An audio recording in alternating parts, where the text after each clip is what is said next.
Yo, what's up everybody? It's Nods here. We're back here with another video. Today I want to touch on 10 tips that can make you a better player in MLB The Show 22. Now obviously this video will go out for all the Diamond Dynasty players out there. You can use these things for franchise and online leagues, so on and so forth, but most of this is going to be for Diamond Dynasty. I'm sure 90% of the community out there does just play Diamond Dynasty, so I hope this can help all of you guys out. These are going to be for your newer players, your newer Diamond Dynasty players that are just now getting into the game. And if you're, not newer, but you're kind of struggling in the game a little bit, feel free to watch this video. I hope some of it will help you guys out. But before we jump into it, be sure to subscribe if you guys enjoy the video, and be sure to throw a like on the video. I'd much appreciate it.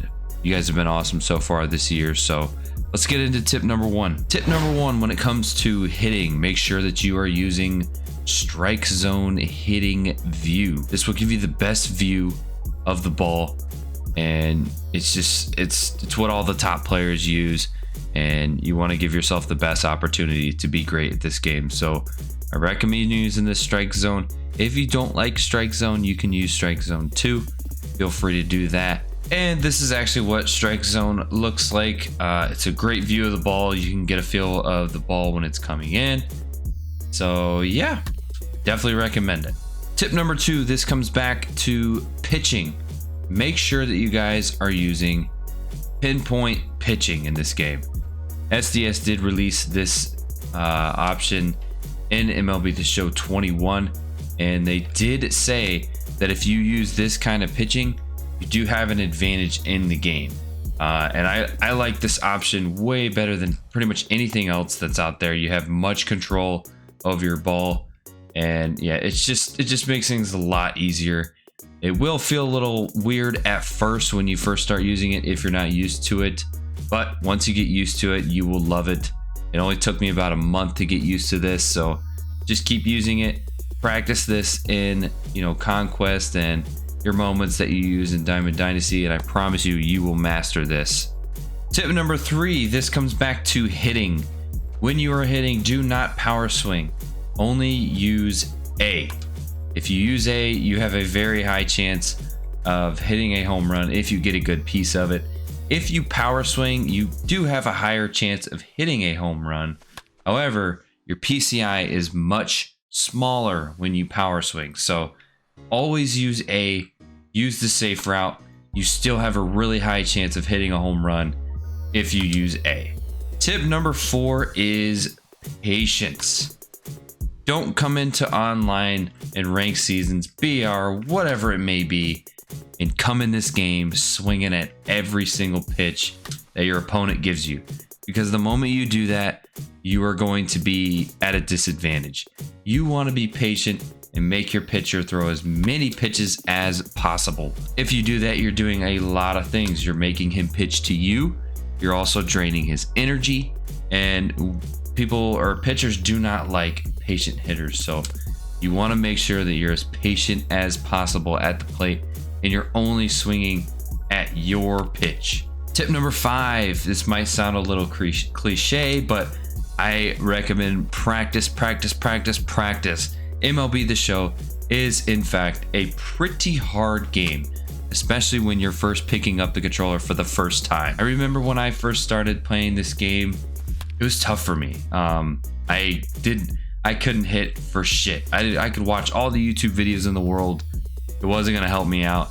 All I needed was time and practice. So I recommend putting in as much time as possible in this game, and I promise you, you will improve at this game. Time is key when it comes to this game.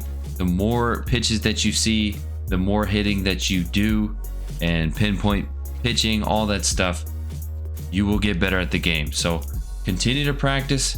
Go into custom practice mode. Practice there. I don't recommend that if you're a Diamond Dynasty player. I always recommend going into mini seasons, playing on Conquest, maybe some BR and ranked seasons. It's just repetition. The more reps you get, the better you guys will be, I promise.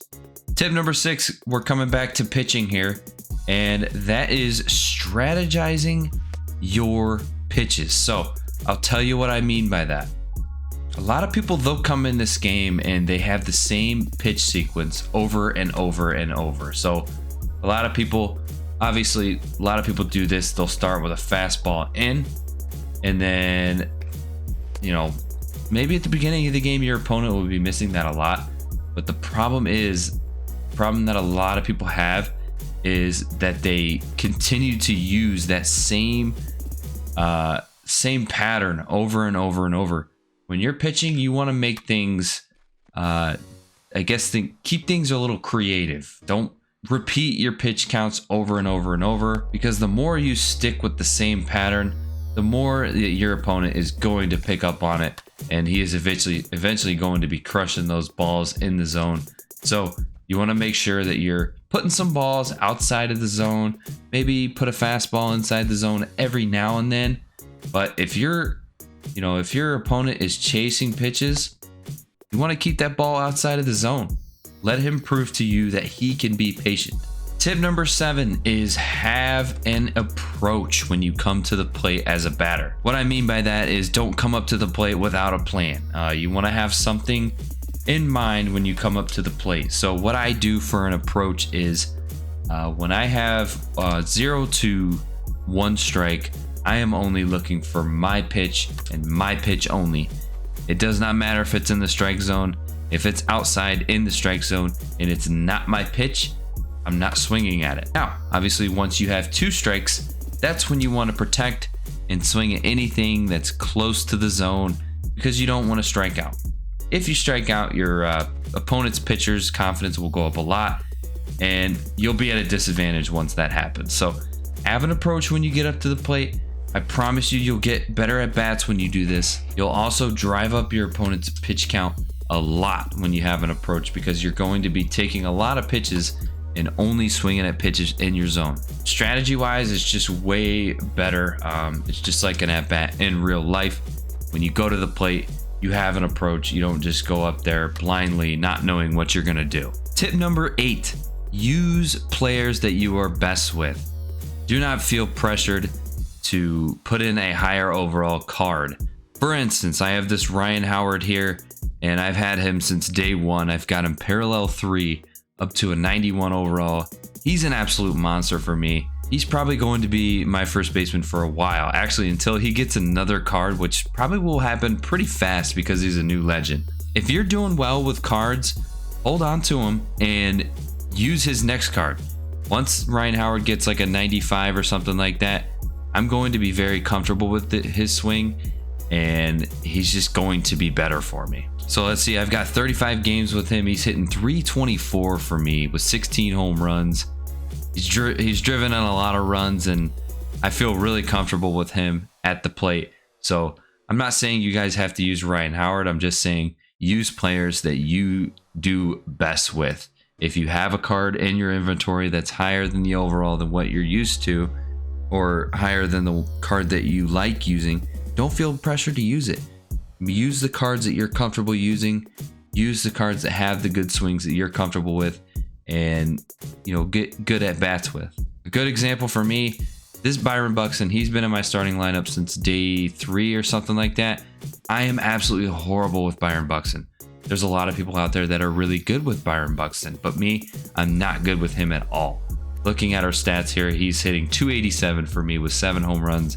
287, that's just not going to do it for my team. He is doing well, I mean, as far as getting his parallel 3 and almost parallel 4, but I'm going to replace him with Mike Trout when I get a Mike Trout. But yeah, this is a prime example of making sure you're using your good players. Number 9, I can't really show you guys this, but I can't tell you how big of a difference this makes in your gameplay. Use a monitor. A few years ago back, I used to play on a 60-inch, I don't know if it was 4K or not, but it was a very nice TV, pretty expensive, pretty high quality as well. But I could not hit anything in MLB The Show because I don't know what it is. It's just because it's maybe a bigger TV, it's more to look at. You almost have to turn your head when you're looking at different things. And then I got a monitor and basically played all my games on a monitor. And the monitor's closer to me, and there's less to look at because it is a smaller screen, and you can locate the ball a lot better when the ball's coming in.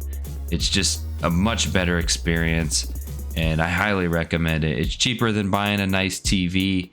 You can get a really nice monitor for what you would pay for a low quality TV. So I recommend getting a monitor whenever you can. I know it's something that's kind of expensive, but try your best to get one. I promise it will improve your gameplay. And last but not least is Control Freaks. I am sure most of you have heard of what these things are, but if you haven't, be sure to Google them, look them up. They're very affordable. I think they're about 20 bucks right now. But basically what they are is these little extensions that can go on top of your analog sticks on your Xbox and PlayStation controllers. These enable you to have a better range of motion in your analog sticks. And this is huge for hitting. This will give you much faster reaction time on those inside pitches, and it just gives you much more range of motion, and it really improved my hitting a lot. I highly recommend getting Control Freaks. Make sure you guys look those up. They're on Amazon for about 20 bucks right now, and I believe you can get them at GameStop as well and Best Buy. So they're definitely not hard to find. This will definitely improve your game a lot, I promise you guys. But yeah, guys, that's pretty much it. Those are my 10 tips for you guys, especially for you newer guys out there. If you guys use these 10 tips and you practice them every single day, I promise you, you guys will get better at this game. Remember, this game is a hard game to pick up on and to improve on right away. So make sure you guys keep practicing, keep playing the game. I promise you, you will get good. I was at that point as well. I'm definitely not at my max potential, but I'm still getting better. But I'd like to think that I'm pretty good right now. But 2 years ago, back when I was playing MLB The Show 20, the beginning of the season, I couldn't hit anything, and I could never score above 400 in the ranked seasons rankings. So I've played the game a lot, I've worked at it, and those 10 tips right there, I think, are the biggest things to get better. But yeah, guys, that's gonna be it. I hope these tips help you guys out. I'm out of here. Peace.